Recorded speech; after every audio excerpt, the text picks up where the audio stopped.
This week for Beacon Web News, I got a sneak preview of North Adams' new restaurant in town, Nara Sushi. Sym Kehr talks about the new Public Safety Outreach Center. That's all coming up next on Beacon Web News.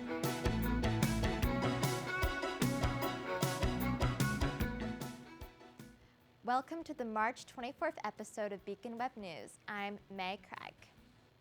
Last Friday, March 19th, Gina Puck informed the campus community of a rise in COVID cases on campus.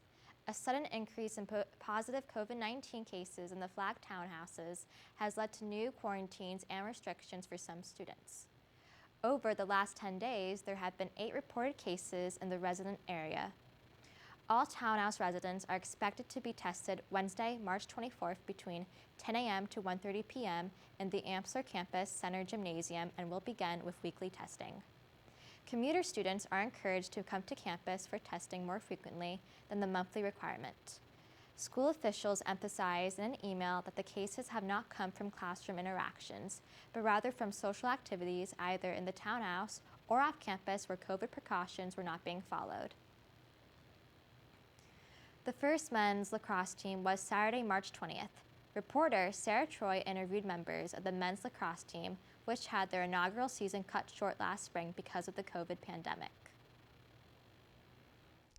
Last spring, the men's lacrosse team started their inaugural season only to have it cut short after 4 games due to the coronavirus pandemic. I talked to captains Dan Cook and Brady Larkin about their game on Saturday and what it's like to be on a new team during the coronavirus pandemic. Hi, I'm Dan Cook. I'm a sophomore captain. Hi, I'm Brady Larkin. I'm a sophomore captain. But it was kind of sad to see the season end.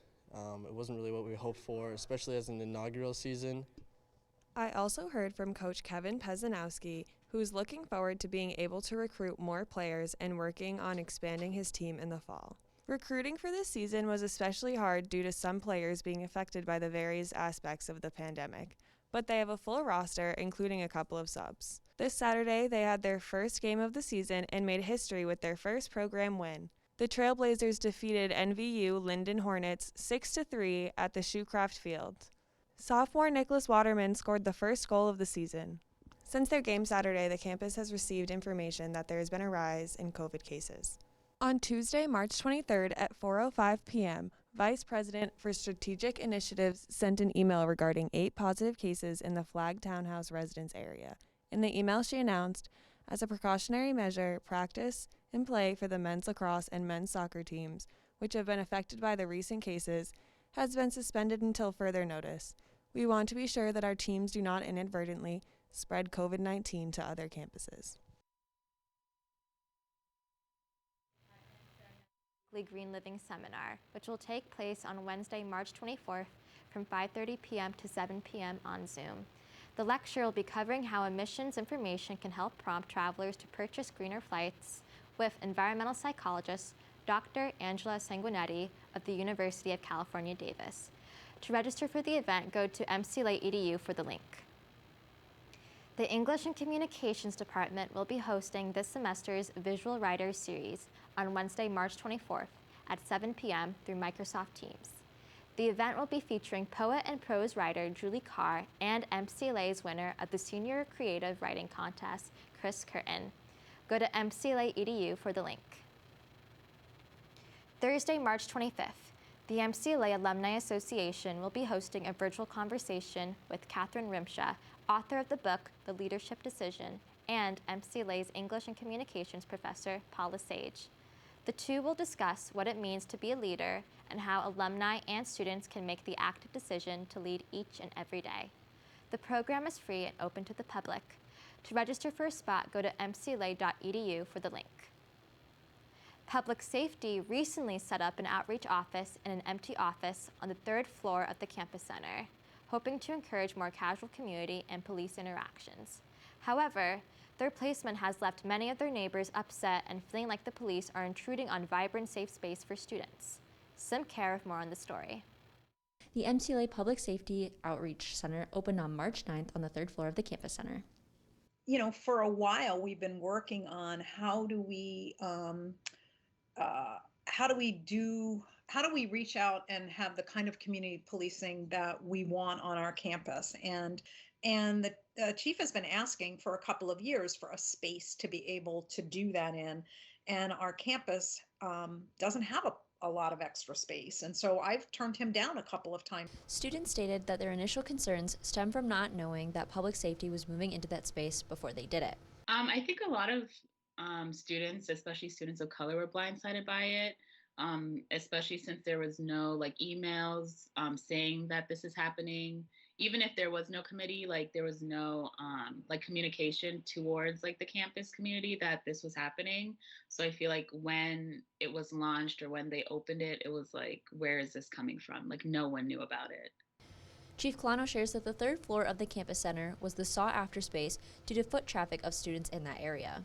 It's not enough just to have in my opinion, an office that is not attached to 277 Ashland Street.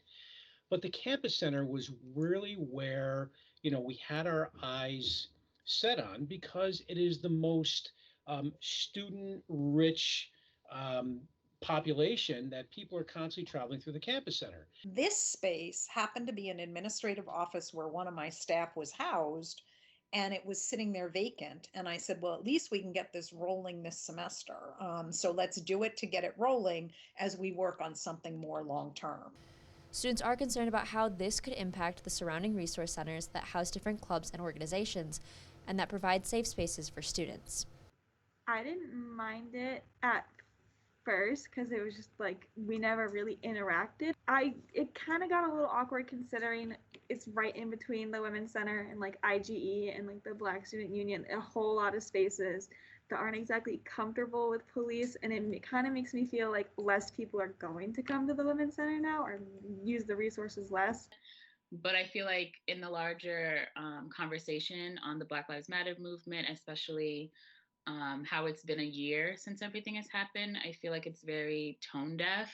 I'm not saying it's not necessary, but I feel like specifically having it on the third floor where, there's Merck clubs, there's Alana, there's Queer Student Union, the Women's Center, I feel like it's very, like, it's not appropriate, especially if the third floor is like safe spaces where students of color or queer students go, and there's that like restriction, there's that fear that campus police is up there when there was never that fear before. Black Student Union created a podcast titled MCLA's The Black Experience and discussed the topic of the Outreach Center on episode 17 entitled Community Outreach Reaching Nowhere. Here's a moment of Vice President of BSU, Tara Valen, sharing a comment on the podcast. It's not the individual officers that we have an issue with, it's campus police in general. It's police in general. It's the fact that you guys are police. There has been discussion on potentially moving the Outreach Center to a new space. The 3 officers that have spent their time and energy getting it set up and actually show up there on their time off, sometimes not even on duty, and have spent money to make it happen, are passionate about it because they want the relationship with the community. So it was done from a place of advancing a mission and working toward a goal that we've heard over the last year people want, which is better relationships. And at no point was anyone intending to create any concern or harm for anyone. Now that that has been brought to attention, the chief and I have talked about, well, we better start thinking about where else might we find a location. The office is located in room 322 in between the IGE Resource Center and the Women's Center. For Beacon Web News, I'm Sym Kehr. Check out the Beacon for more on this story. The Student Senate received a proposal for the fiscal year 2022 Student Government Association budget from the Budget Finance Committee on Monday. The total proposed is nearly $269,000, a decrease of 30.4% from fiscal year 2021. The total budget includes $35,000 for supplemental budget funds and nearly $89,000 for SGA operational expenses, a decrease of 15.3%. The proposed club and organization budget is just over $145,000, a decrease of 48.6% from fiscal year 2021. The budget includes allocations for 19 clubs, a significant drop from fiscal year 2021 when 34 clubs requested budgets. All but 2 clubs received decreases. Treasurer Kelly Garant said in addition to the drop in the number of clubs requesting budgets, most travel costs were cut, With the uncertainty of travel in 2021 to 2022 due to COVID, funds for the budget are derived from the $300 student activity fee paid by all full-time students. The Senate will vote next week on the budget plan. MCLA hosted a virtual Accepted Students Week. Reporter Sarah Troy dropped into the virtual resource fair where accepted students had a chance to meet professors and talk with students in different clubs to learn more about what life is like on campus. Over to you, Sarah. Thanks, May.